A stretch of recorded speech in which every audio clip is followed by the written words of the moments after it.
قاضی ابو بکر محمد بن عبد الباقی انصاری رحمۃ اللہ علیہ کہتے ہیں، میں مکہ مکرمہ میں مقیم تھا۔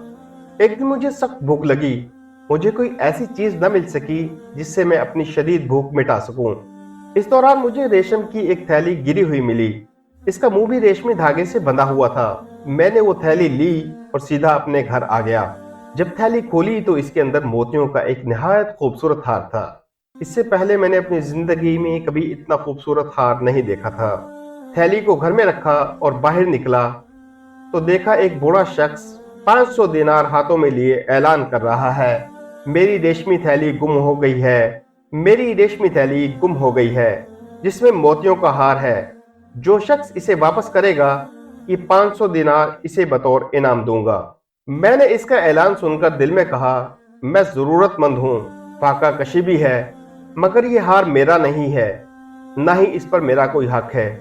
مجھے ہر حال میں اس کو واپس کر دینا چاہیے۔ اچانک ایک حدیث دل میں آئی جس کا مفہوم ہے، جس نے اللہ کے لیے کوئی چیز چھوڑ دی اللہ تعالیٰ اس کو اس سے بہتر عطا فرمائیں گے۔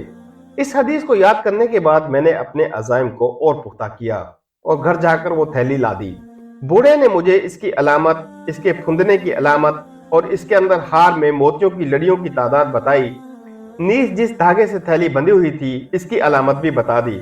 میں نے وہ تھیلی بوڑھے کے سپرد کر دی۔ بوڑھے نے اپنی تھیلی پا کر مجھے 500 دینار دینے کی کوشش کی، لیکن میں نے لینے سے انکار کر دیا اور کہا کہ اس تھیلی کو اس کے مستحق تک پہنچانا میرے اوپر واجب تھا، اس لیے میں اس کا بدلہ نہیں لے سکتا۔ بوڑھے نے کہا، نہیں نہیں، یہ ضرور لینا ہوگا۔ پھر اس نے بار بار اصرار کیا، لیکن جب میں نے لینے سے انکار کیا تو وہ مجھے چھوڑ کر چلتا بنا۔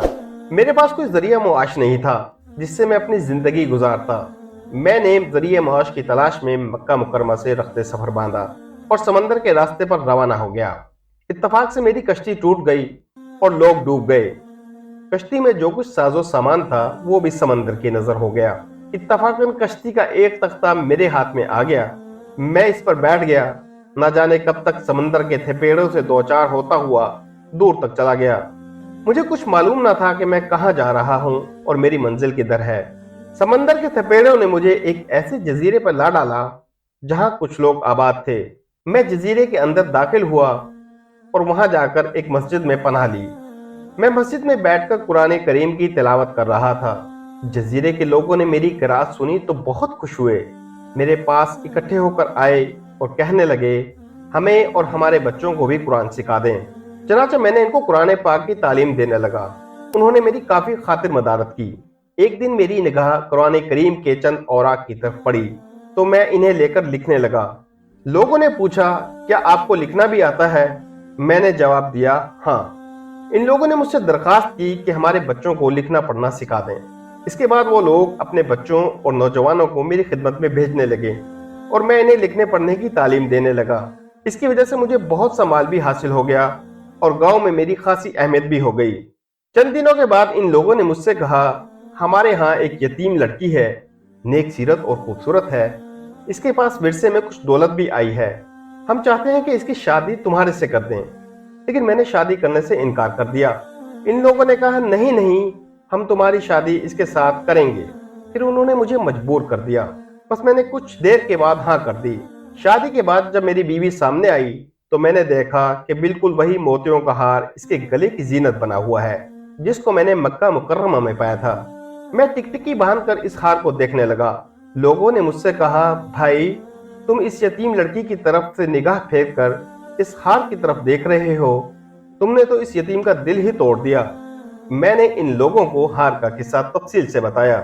ان لوگوں نے میری بات سن کر بآواز بلند لا الہ الا اللہ اور اللہ اکبر کا نعرہ لگایا۔ میں نے پوچھا، کیا بات ہے؟ انہوں نے بتایا کہ وہ بوڑھا آدمی جس کا ہار تمہیں ملا تھا اسی یتیم لڑکی کا باپ تھا۔ وہ اکثر کہا کرتا تھا، میں نے پوری دنیا میں صرف ایک ہی کامل مسلمان دیکھا ہے اور وہ وہی ہے جس نے موتیوں کا ہار میرے حوالے کیا تھا۔ نیز وہ برابر اپنی دعا میں کہا کرتا تھا، اے اللہ مجھے اور اس آدمی کو ایک ساتھ اکٹھا کر دے تاکہ میں اپنی صاحبزادی کی شادی اس سے کر دوں۔ اور اب یقیناً اللہ تعالیٰ نے اس کی مراد کو پوری کر دیا اور تم خود بخود یہاں آ پہنچے۔ قاضی ابو بکر کا بیان ہے، پھر میں نے اس لڑکی کے ساتھ جو اب میری بیوی تھی ایک زمانے تک زندگی کا سفر کیا۔ اس سے میرے 2 بچے پیدا ہوئے، پھر اس کی وفات ہو گئی اور وہ ہار میرے اور میرے دونوں بچوں کی وراثت میں آیا۔ کچھ دنوں کے بعد میرے دونوں بچے بھی اللہ تعالیٰ کو پیارے ہو گئے اور یہ ہار میری وراثت میں آ گیا۔ میں نے بعد میں یہ 1 لاکھ دینار میں فروخت کیا۔ یہ جو تم دولت میرے پاس دیکھ رہے ہو اسی ہار کی ہے۔ ناظرین اکرام، اگر آپ کو ویڈیو اچھی لگی ہو تو کمنٹس میں ہمیں لازمی بتائیں اور اس ویڈیو کو زیادہ سے زیادہ شیئر کریں۔ اللہ تعالیٰ آپ کا حامی و ناصر ہو۔